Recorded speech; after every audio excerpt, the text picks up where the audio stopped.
Jeff Bezos is the single richest person in modern history, and his company, Amazon, was the second company in history to reach a market cap of $1 trillion.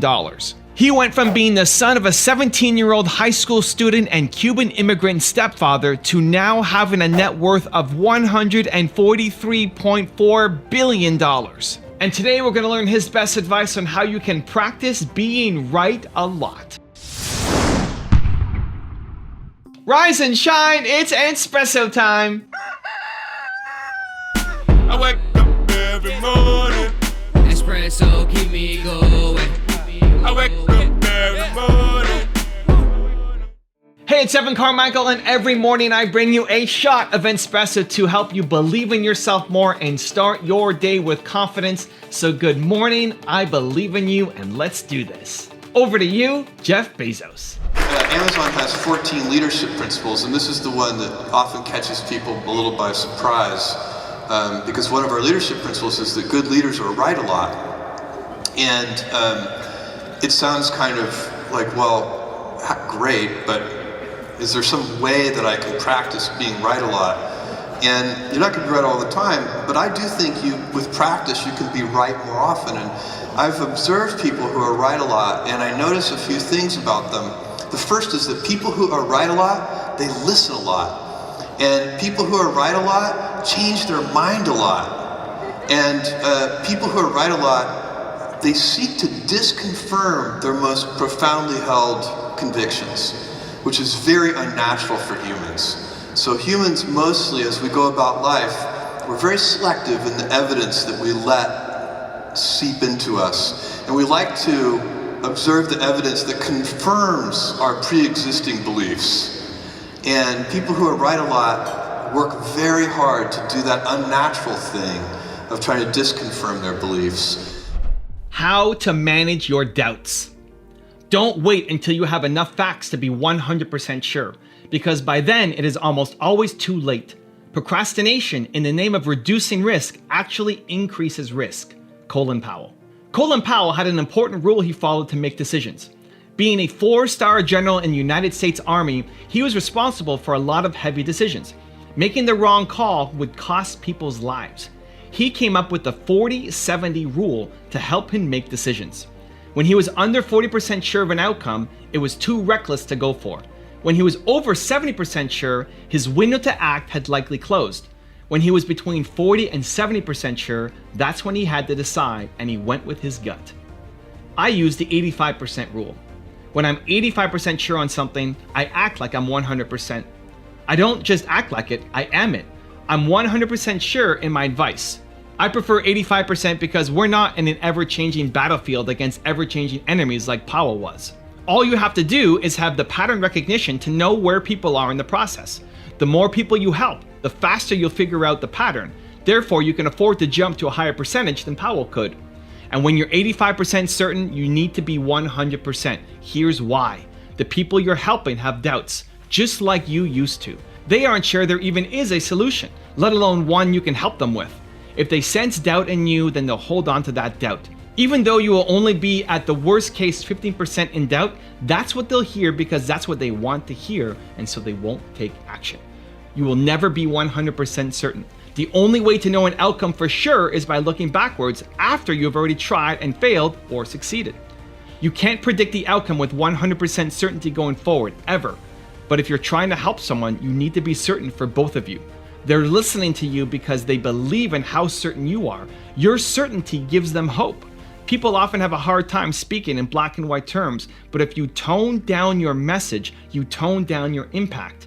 Pick opinions you are at least 85% certain of and give me the confidence that if I follow your advice, I'll get results. So how do you get to the 85%? How do you know when you've got it? I've got a 3-step process I'm gonna walk you through. But first, if you wanna know how to have more self-love, confidence, and learn from billionaires, check out my 254 series. They're free. The links to join are in the description below. If everything has to work in 2 to 3 years, then that limits what you can do. If you absolutely can't tolerate critics, then don't do anything new or interesting.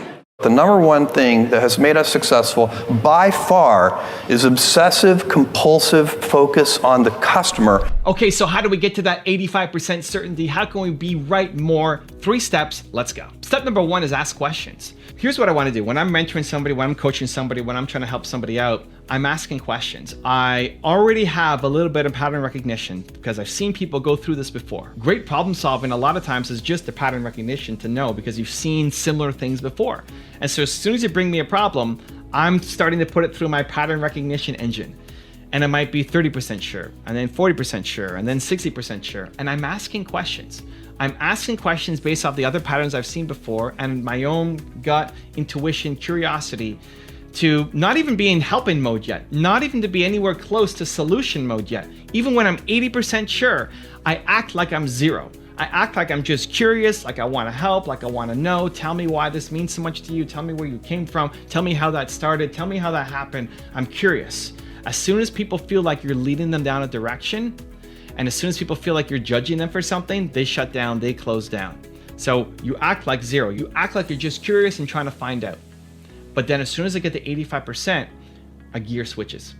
As soon as I get that 85% confidence in what I'm about to say, it goes to 100, it just switches. It goes from seeking, understanding, questioning, to then immediate switch, consulting, coaching, advising. This is the path. This is what you must do. And you'll see that if you watch my Instagram lives or any coaching sessions that I've done, or if you're in movement makers, any of the programs that I have, you'll see that pattern. Sometimes that first section happens really quickly because I already know a little bit about the person, or because the pattern is so obvious. Sometimes it takes a little bit longer, but then you'll see the switch. You see the switch, and then now I'm not asking questions anymore. Now it's here's what you must do, not what I would do, but what you should do. So until you get to 85%, have that as a benchmark in your head. Am I 85% sure that I'm right? If not, you keep asking questions, asking questions, asking questions, and checking in with yourself until it feels like you're 85% sure. Step number 2 is then you have them pattern recognition. You've seen it enough. You try to piece together, even though this is a unique situation, a unique person who's in front of you, a unique scenario. You've seen similar kinds of situations, similar kinds of scenarios, similar kinds of people, similar kinds of problems before. If it's your first time ever handling it and you've got no pattern recognition, it's going to take a lot more questions that you're going to have to ask. But as soon as you can start piecing things together, this is where entrepreneurs really tend to thrive and win, is because you see patterns that other people don't see. Is that I could take something from League of Legends, a game that I enjoy playing. Where's my Timo? Somewhere. League of Legends, a game that I enjoy playing, and taking that and turning it into something in my business. Taking this bamboo plant and seeing it, looking at the patterns and the thing that it's in, the vase and the water and all of it, and saying, how do I make my YouTube channel better because of this? The pattern recognition. That's what entrepreneurs are really great at, where most people would say, this has nothing to do with your YouTube channel. I say, yeah, it does. And I find ways to make it so, right? That pattern recognition, that's what you want to be constantly looking for. And yes, looking inside your industry, but also looking outside. So if you're going to start a YouTube channel, go look at other YouTubers, awesome. But if you love Steve Jobs, go look at the history of Steve Jobs. Go read Steve Jobs' bio. Go watch the videos we've done on Steve Jobs. Go learn from Steve Jobs. And even though he never had his own YouTube channel, you can learn a lot from him, his style, his attitude, his mindset, his delivery, his techniques, his way of thinking that you can apply to make your YouTube channel better. Pattern recognition. And then step number 3 is understand what they should do versus what you want to do. And this is such a hard thing to learn, but when you can master it, your ability to influence people and have the impact that you want to have will explode. Most people, all they do is they give advice for what they would do. So if I was in your shoes, here's what I would do. That's terrible advice because you're not them. What you need to do is be able to put yourself in their shoes. You need to wear their skin, is how I would call it. When I'm giving advice to somebody, I'm no longer Evan Carmichael. I'm future you. When I'm having a one-on-one with you, I become you. I just become the you that you want to be. And then I'm giving you advice from you, even if it's totally against what Evan Carmichael would do. I'll give advice that I would never follow myself. This is terrible advice for Evan Carmichael, but great advice for you. That's your goal as a leader. That's your goal as somebody who wants to have influence. That's your goal if you want to persuade people, is giving them the best advice for them in the moment that they're in right now to get to the next step in their life, not what you would do in their situation right now. Now I've got a really special bonus clip that I think you're gonna enjoy. But before that, question of the day, I wanna know, how are you gonna apply that technique? What are you gonna do today in your life, in your business, for yourself, for the people around you, to apply that technique of getting 85% sure? Let me know, share your story, put it down in the comments below. And if you made it this far in the video, you're still here watching, I wanna celebrate you. Believe Nation, we don't just watch videos, we do something about it. If that's you, if you commit to watching this video and then taking immediate action, give me a hashtag Believe down in the comments, and also tell me where you're from. I wanna celebrate you. Number 2, it's embarrassing this has to be on the list, courageous leadership.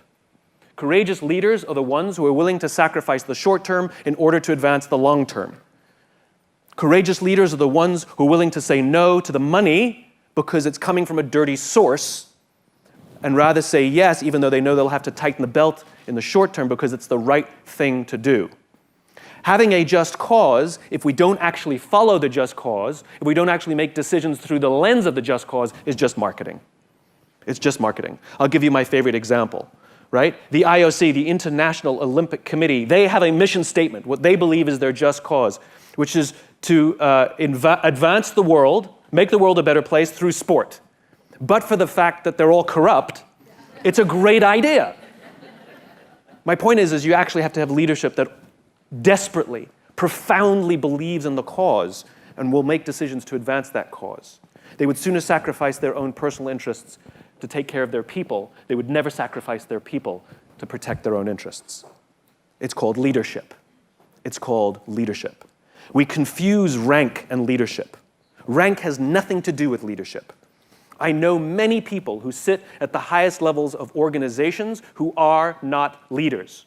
They have authority, and we do as they tell us because they have authority over us, but we would not follow them. And yet I know many people who sit at lower ranks who have no authority, and yet they have made a choice, the choice to look after the person to the left of them, and the choice to look after the person to the right of them, and we would trust them and follow them anywhere. Leadership is the acceptance of the awesome responsibility to create an environment in which people can work at their natural best. If you want to know why Jeff Bezos says that you need a dream, check out the video right there next to me. I think you'll enjoy it. Continue to believe, and I'll see you there.